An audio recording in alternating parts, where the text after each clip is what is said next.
negeri ini. Hei, Sultan Haji.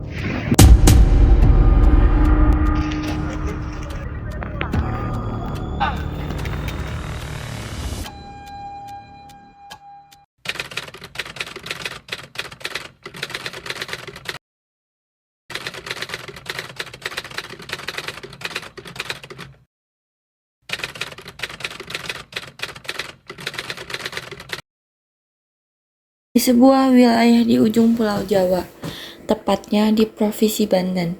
Sekitar tahun 1526, berdirilah sebuah kerajaan Islam yaitu Kerajaan Banten. Banten memiliki posisi yang strategis sebagai bandar perdagangan internasional.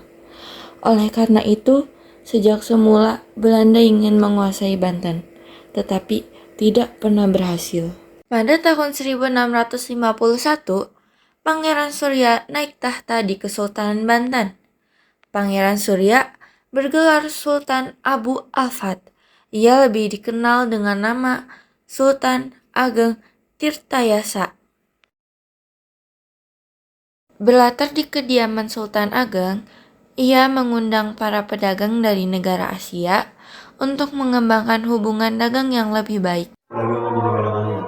Cukup baik. Tapi sepertinya kita membutuhkan bantuan darimu. Tentu saja, mari kita bekerja sama untuk meningkatkan sektor perdagangan kita. Sedang bekerja sama dengan Anda. Di sisi lain, Fyosi sedang mengintai dari kejauhan. Wah, bahaya nih. Mereka telah menjalin hubungan perdagangan. Aku harus melakukan sesuatu. Berlatar di sebuah jalan, 3 pedagang sedang membawa dagangannya. Berhenti! Serahkan dagangan kalian. Jangan ambil dagangan kami. Cepat serahkan.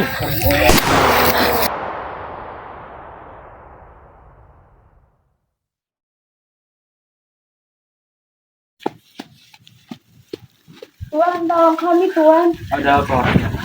Pedagang lain dihadang oleh VOC. Barang dagangan kami dirampas. Tolong kami, Tuan.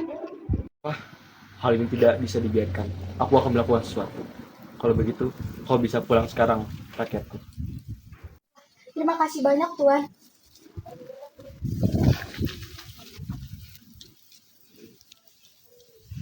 Pada tahun 1671, Sultan Ageng Tirtayasa mengangkat putra mahkota Abdul Nazar Abdul Qahar sebagai raja pembantu yang lebih dikenal dengan Sultan Haji. Anakku, kau sudah besar. Maka dari itu, aku angkat kau menjadi raja pembantu yang bertanggung jawab menjaga negeri ini.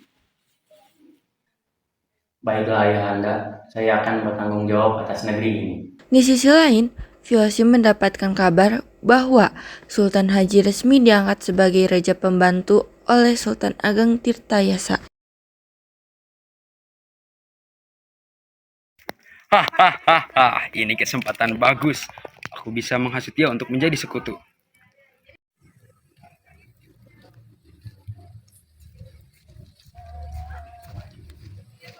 Hei, Sultan Haji, siapa kau? Itu tidak penting. Apakah kamu tahu, jika kau tidak cepat-cepat mengambil kekuasaan itu, maka kekuasaan sultan itu akan jatuh ke tangan saudaramu, yaitu Arya Purbaya. Apakah itu benar? Tidak menyangka bahwa ayahanda akan memberikan tahta itu kepada saudaraku. Lalu apa yang harus aku lakukan? Bagaimana kalau kita bekerja sama dengan Tuhan? Bagaimana caranya Tuhan? Mudah saja. Kamu harus mengikuti 4 syarat. Fyosi menjelaskan keempat syarat tersebut. Yang pertama, Banten harus menyerahkan Cirebon kepada Fyosi. 2. Monopoli lada di Banten dipegang oleh Fyosi dan harus menyingkirkan para pedagang Persia, India, dan Cina. 3. Banten harus membayar 600.000 ringgit apabila ingkar janji. Dan 4.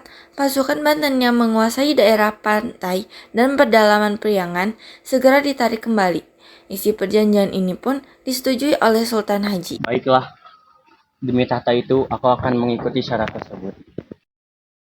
Setelah melakukan perjanjian tersebut, Sultan Haji langsung melakukan gerakan pemberontakan kepada Sultan Ageng Tirtayasa.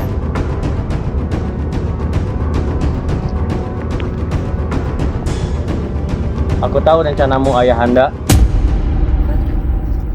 Apa yang kamu lakukan, Sultan Haji? Jadikan saudaraku penerusmu, bukan? Bersama PWC-PWC ini. Apakah kamu ingin menjadi pengkhianat ayahmu ini? Ayahanda, selesaikan semua di sini sekarang.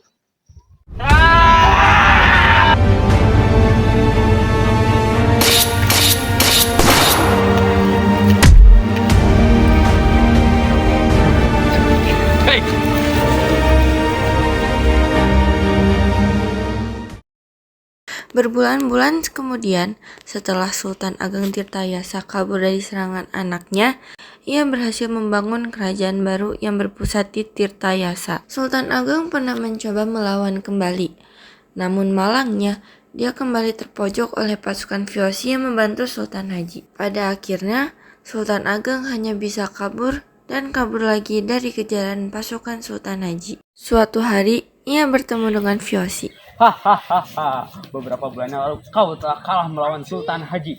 Lalu apa maumu sekarang? Perlu kau tahu, aku sudah tidak bersekongkol dengan anakmu.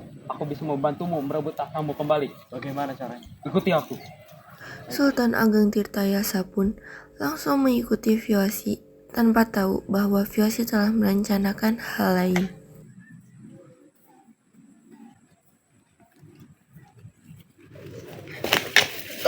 Apa-apaan ini? Ikut dengan saya.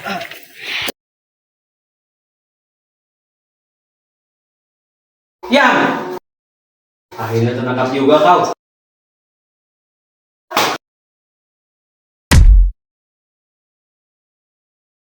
Pada akhirnya Sultan Ageng Tirtayasa ditangkap dan disekap di Batavia hingga akhir hayatnya.